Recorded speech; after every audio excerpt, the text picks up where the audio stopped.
the WoW community is straight copium. What I mean by that is they've taken to this defense against Blizzard, at least in mainstream sources like Twitter, Reddit, YouTube, where they are going to apologize or make excuses for anything that Blizzard does. Now, in my last video talking about whether or not you should quit WoW, I went over some of the lawsuit things and other things about the game, and from some of the feedback and the things I've seen in those other communities I mentioned before, I'd like to kind of break them down. Now, one of the comments in my video said that I was coming off as dramatic or whiny, so I'll try to bring it back, maybe be a little bit less emotional about this.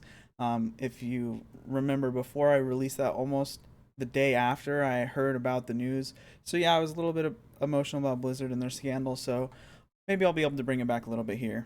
So I'm going to talk about the three main issues I see with the WoW community right now, and they're endless apologizing for the game, and I think we've even seen that recently with Mr.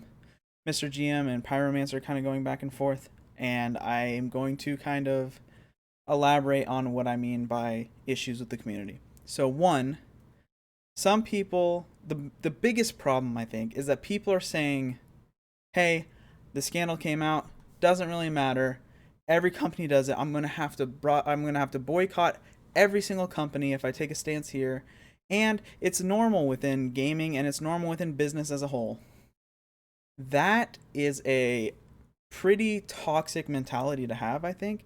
Now, I don't blame people for continuing to play the game, even despite these scandals. I think that's completely fine. People are you're welcome to decide whether or not the activities of the business itself is something that will stop you from using their product. That is something that you yourself need to decide, and that's something very personal, and I don't think that anybody is going to be able to make a strong claim one way or the other whether or not you shouldn't or should. I think it's pretty much up to the individual. However, to kind of write off the scandal itself and just say, well, every company does this, or it's just ingrained in the culture, that's just not true. If you look at of course there are other lawsuits, especially similar ones, especially in large businesses or in gaming, because women have been an oppressed class for a long time in our culture, and it's pretty recently that they've kind of stopped being in that oppressed nature. So of course there's still going to be some residual oppression, and there's a lot of work as a society that we need to do to work on that. But the allegations alleged against Blizzard are extreme, even more extreme than most companies. And it's not even individuals within the company. Like I said in my last video, these allegations are directed at the company as a whole. And that is where the major problem is here, is they didn't just commit some sexist hiring and promotion decisions. The lawsuit alleges that they did so intentionally. They knew what they were doing. It's not something they did on accident or through some internal bias. They did this intentionally. That's what the lawsuit alleges. On top of that, it alleges a lot of other severe, sexual harassment and, molestation claims that are not normal. It is not normal within companies or businesses or even gaming for some of these things like cubicle crawls. That's not normal. And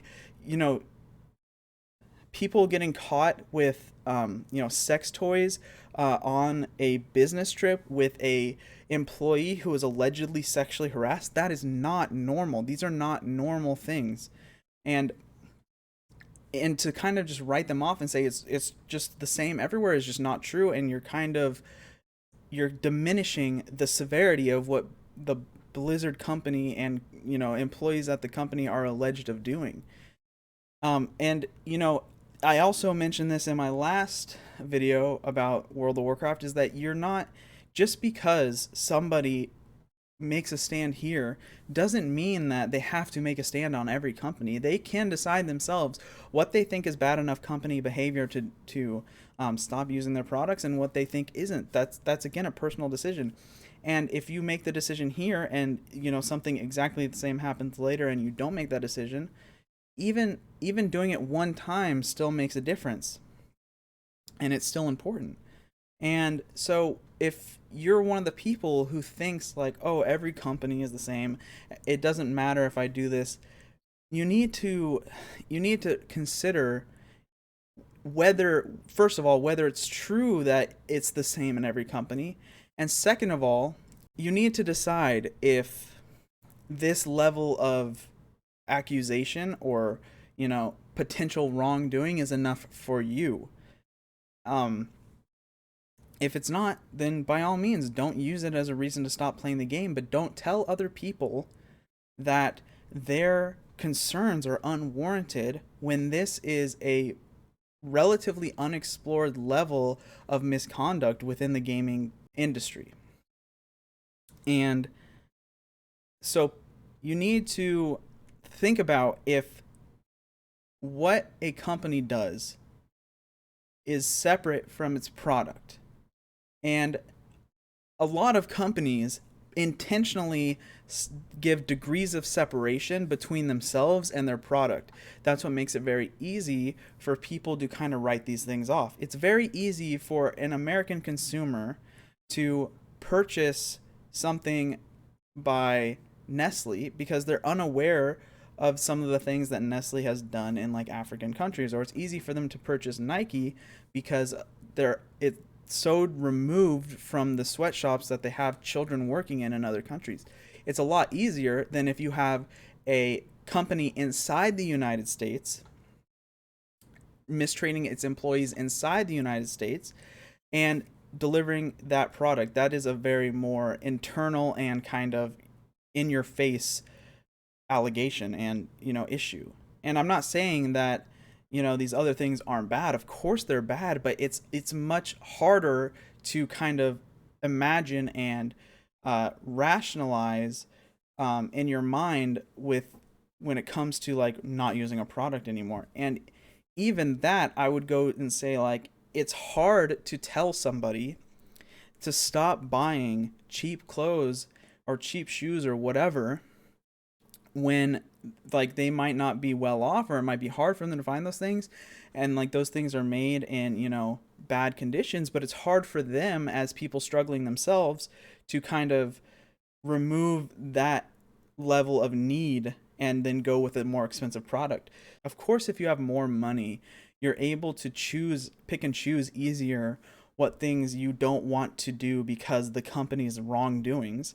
But World of Warcraft is a game, and for some people it is everything to them, and of course they need that as a coping or a way to escape from reality. But for most people like myself, it is just a game.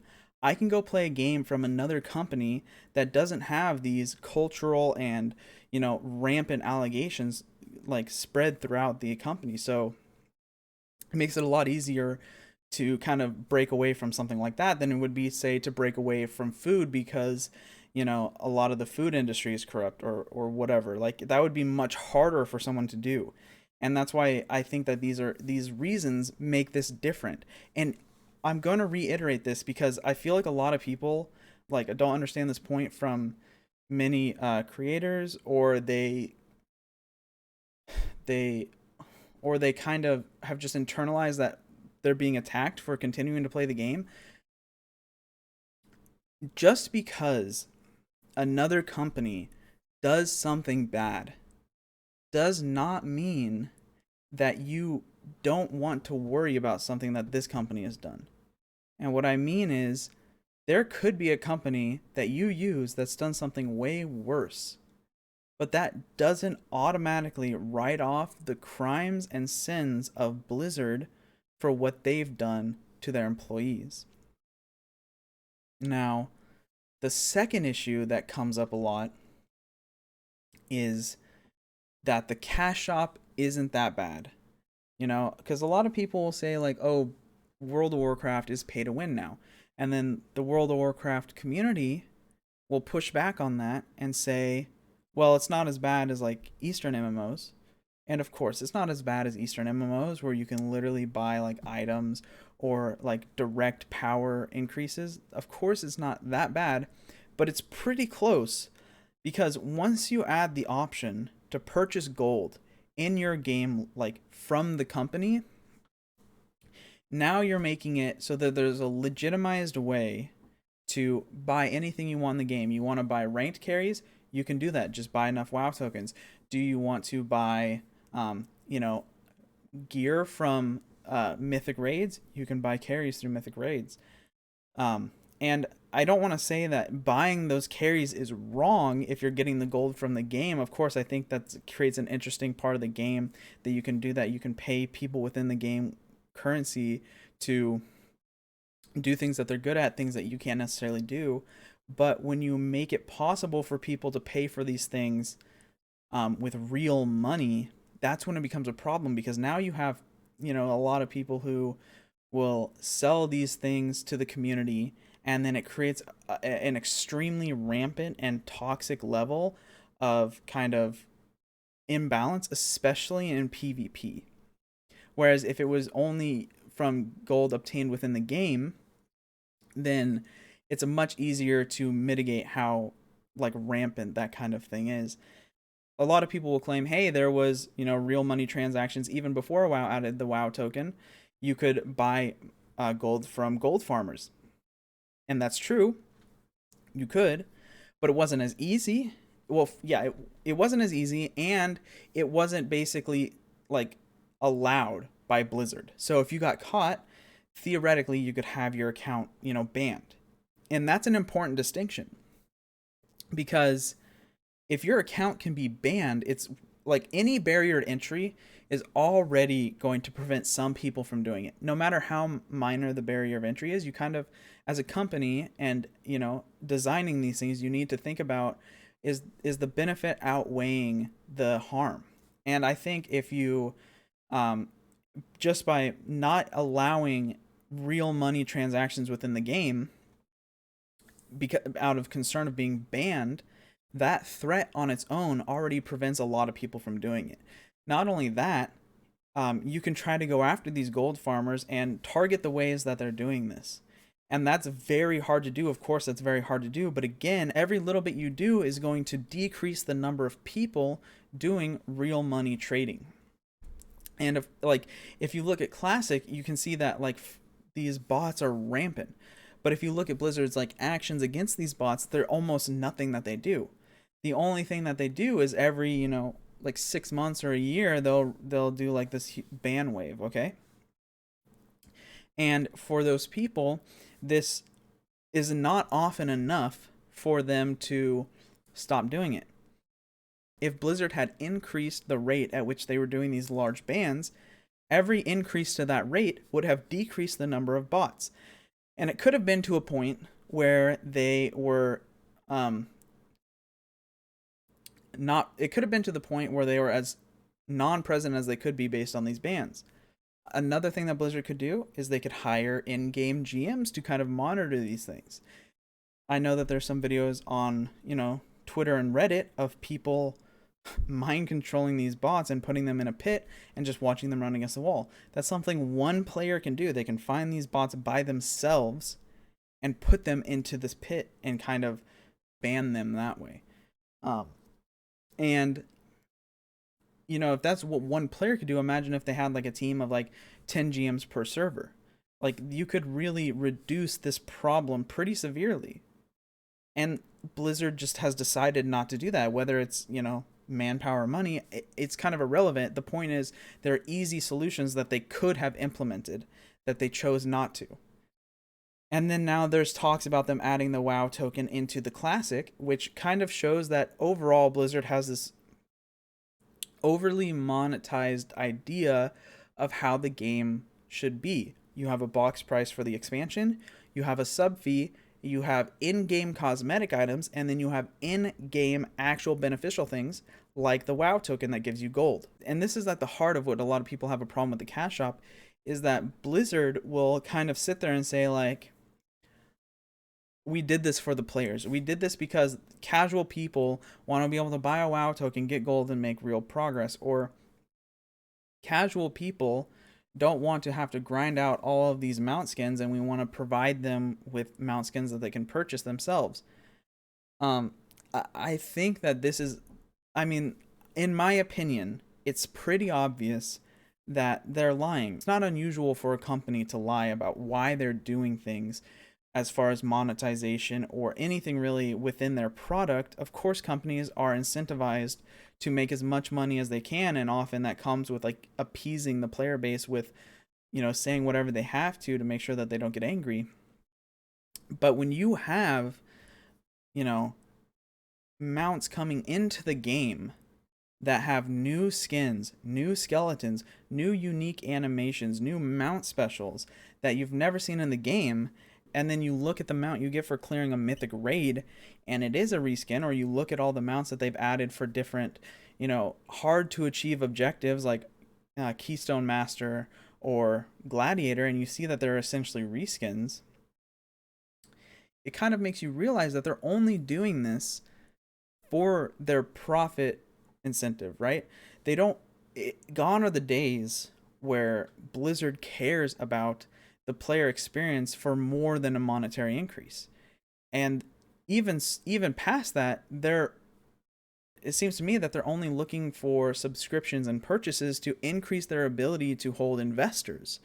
So they don't even care about the monetization from the players now. They care more about the monetization from the investors. And I think you can see that most obviously with the most recent mount you get for subscribing for 6 months. If they lock you in for 6 months, that looks really good on their reports, because they can say, hey, we have this many subscriptions. Even if you're not playing, even if you're not active within the game or the community, they can show that to investors, who then think that they have all these people in their game, when really a lot of them aren't even playing the game. They just kind of got swindled into purchasing this thing because of this new mount that is super unique and they spent a lot of time on, when they didn't do so for actual in-game mounts. So to claim that Blizzard's cash shop isn't as bad as other MMOs might be true in some cases, but if you look at its most recent competitor, Final Fantasy, there's a clear distinction here. Final Fantasy does have a cash shop, but in their cash shop, they do not sell the option for in-game currency. They have a lot of different skins and, cosmetics you can buy, but that, again, is not the problem. Cosmetics are not a major problem for purchase, although I do think that they are a problem, as I mentioned before, because they will disincentivize the uniqueness of in-game cosmetics, but it's not as bad as selling in-game currency. So that's my opinion on the cash shop. That's my response to the community for trying to defend the cash shop. And if you honestly think it's not pay to win, I want you to consider, what can you not buy in the game? You can buy every mount that's still available. You can buy every achievement that's still available. You can buy every armor set that's still available just by paying gold, and Blizzard has made it so that you can spend real money to get the gold. That is the problem. They've obfuscated it slightly by just moving it from buying the thing itself to buying the gold and then buying it, but they haven't removed the biggest problem with the purchasing of in-game currency, which is the ability to essentially buy with real money anything in the game. And then the third biggest thing that I hear the community kind of championing is that the game isn't that bad. I've heard a lot of people say, well, it's not, the lore isn't that bad. I've heard a lot of people say, well, the grinding isn't that bad. Now, of course, when I say it is that bad, that's just an opinion. That's just my opinion, and it's your opinion that it's not that bad. So if you think it's not that bad, then by all means, keep playing the game. I don't think that you should quit if you think the game is fun. I've already explained that I think that you should choose whether or not to play the game based on your own personal belief. I was just laying out potential arguments that you could have for yourself for wanting to quit the game. So if you think the game is fun, then play the game. But don't sit here and tell me that the lore is good to most people, because most people can't even understand the lore. I don't know how many books they've released this expansion, but there's like 5, and you have to buy and read all those books to even fully understand the lore. That seems ridiculous. I don't know any single person who thought that Sylvanas, just now realizing that she was being used and controlled by the jailer was good writing. I've seen a lot of people compare the jailer to like a scuffed or off-brand Thanos. Do you think that's something that is either untrue or is good in the lore? Because I feel like all of those things are true. There's too much lore outside the game. The lore inside the game doesn't make a lot of sense and seems to be trying to appeal to some kind of weird shock value. And a lot of the decisions they make for the characters don't make sense based on what they've previously done and what we know about the characters. And that might be good sometimes when, you have like a switch up for a character and then you like later on realize that that's some kind of character development. But when it happens so often and it seems for arbitrary reasons, it can become meaningless. Why did Sylvanas turn on the jailer at the end? It doesn't really make a lot of sense. She should have known already that he was a bad guy and that he was just controlling people. Why did we not get the opportunity to kill Sylvanas and now she has this weird redemption arc?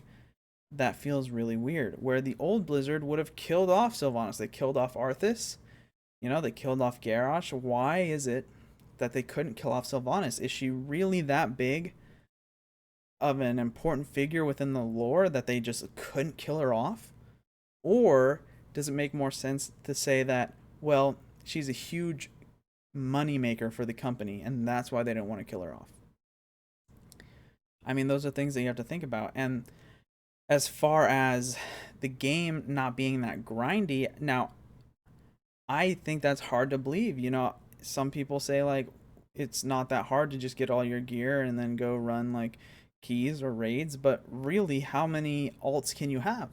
Because I had, like, 8 level 60s, and I was only really able to gear up, like, a few of them because the amount of times I can do the Covenant campaign, or the amount of times I can do Torghast, or the amount of times I can go grind currency in the Maw or in Korthia is limited. I don't have infinite time, and I don't want it's boring. I don't want to keep doing it. And the fact that you have to grind this currency, because if you don't, you're not going to be able to get your sockets, which are a huge upgrade. And you have to grind Torghast because your legendary is a huge upgrade. It's extreme. I've also heard people say that the domination sockets aren't that bad.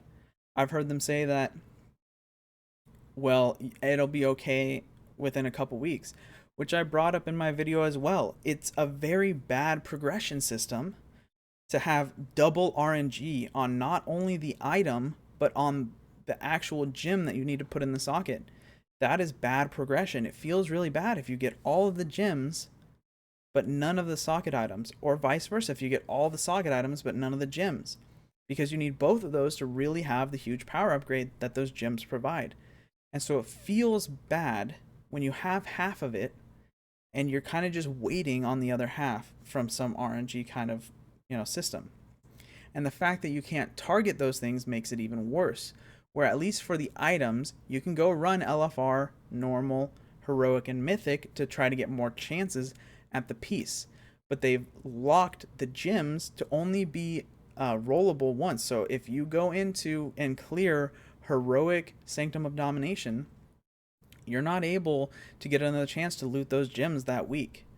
I think that is a bad design, and I don't think that anybody who says that it feels good is being really honest. I mean, maybe for some people it is, but I feel like for the vast majority of people, it feels really bad when the biggest power upgrade in the patch is arbitrary to get. Alright, so that's how I feel about the game. That's how I feel about the community. Hopefully that didn't come off too whiny or dramatic. And really, if you're kind of defending Blizzard amongst all of these things, and a lot of like content creators are leaving the game, a lot of players are leaving the game, and you're sitting there kind of screaming at these people leaving the game, who's really kind of whining or being dramatic here? But that's all I have to say. If you like the video, please like and subscribe. It means a lot to me. If you disagreed with anything I said, please leave a comment, and then we can have a discussion in the comment section. I've already done this on my previous video. You can go look at those comments. And if you liked my video, please leave a comment as well. It helps me in the algorithm a lot. So that's all I have to say. Thanks. Bye.